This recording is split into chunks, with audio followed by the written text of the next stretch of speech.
ماشي. اهي يا جماعه طلعت من الفرن اهي، استوت وولعت عليها الشوايه من فوق.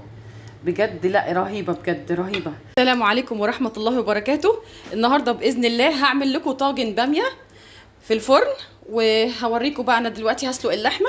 ماشي. هاجي على طاسه سخنه قوي قوي قوي، لازم تكون سخنه قوي، وادي اللحمه بتاعتي صدمه. لازم الطاسه تبقى سخنه قوي. عشان ايه؟ عشان اللحمه ما تنزلش ميتها. ان اللحمه لو نزلت ميتها دي حاجه مش حلوه.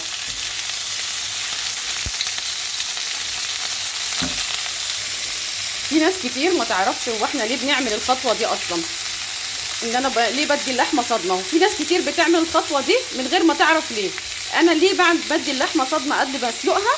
علشان خاطر انا عايزه مسام اللحمه تقفل معايا، تقفل. عايزه الطاسه تبقى سخنه قوي فاللحمه تنزل المسام بتاعتها تقفل، تقوم تقفل على الرطوبه والميه اللي جوه اللحمه، فاللحمه تفضل طريه. فانت لما تسلقيها وتيجي تاكليها هتلاقي اللحمه طريه معاكي قوي قوي، وبتستوي معاكي بسرعه جدا. كده خلاص اللحمه اتشوحت، اديتها الصدمه بتاعتها. تمام. هنزل بيها في الميه اللي تكون سخنه ومغليه،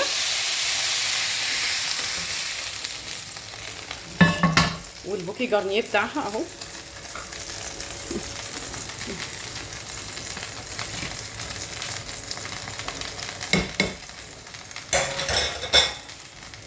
ماشي. هسيبها بقى يعني بتاع ساعه ونص كده، ساعتين. هاجي هنا في حله سخنه، حطيت معلقه كبيره سمنه، هنزل ببصلايه كبيره،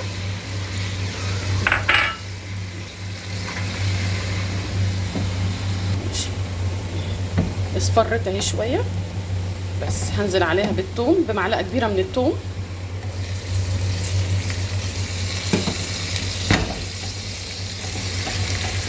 وهنزل عليها بمعلقه من الكزبره،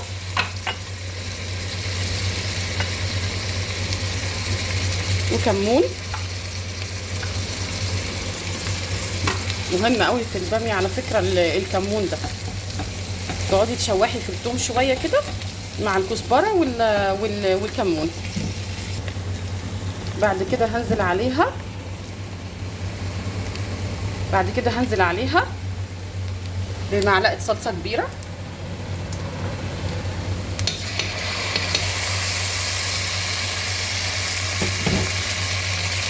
فلفل حامي. هتقعدي تشوحي الفلفل كده لغايه ايه، بيديله طعم حلو قوي. على فكره بيفرق قوي في الطعم، الحاجه لما تتشوح بتفرق في طعمها قوي. هنزل عليهم بالصلصه والطماطم اللي انا مسبكاها.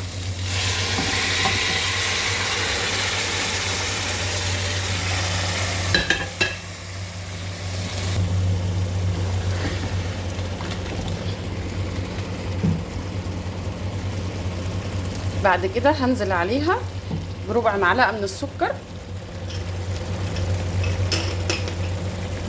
مهمه قوي ربع المعلقه بتاعت السكر دي. حته ماجي صغيره، وعصره ليمون.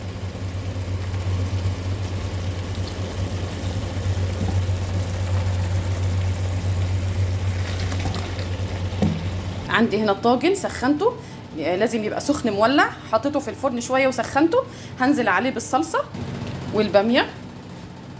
الباميه هي مجمده بس لازم تشطفيها من التلج، لازم تشطفيها من التلج وانتي بتعمليها. هنزل باللحمه وشويه شوربه. ماشي. زودت ملح وفلفل. تمام. وهحط الطاجن بقى في الفرن لحد ما الباميه تستوي. بعد كده هولع عليها الشوايه اهي، ولا شبكه ولا اي حاجه، حطيتها على النار على طول. ماشي. اهي يا جماعه طلعت من الفرن اهي، استوت وولعت عليها الشوايه من فوق. بجد لا رهيبه، بجد رهيبه. جربيها ان شاء الله هتعجبك قوي. ما ممكن حد يسأل طب ليه طاجن ومش طاجن، وليه اوجع دماغي وفرن؟ لا هتفرق، لا بتفرق جامد قوي في الطعم. لا انتي جربي وشوفي بنفسك ان شاء الله هتعجبك قوي باذن الله. ماشي. عايزه تاكليها بالعيش بقى، عايزه تاكليها بالرز، انا عملت رز بالشعريه جنبها وبألف هنا وشفا، ان شاء الله هتعجبكم قوي.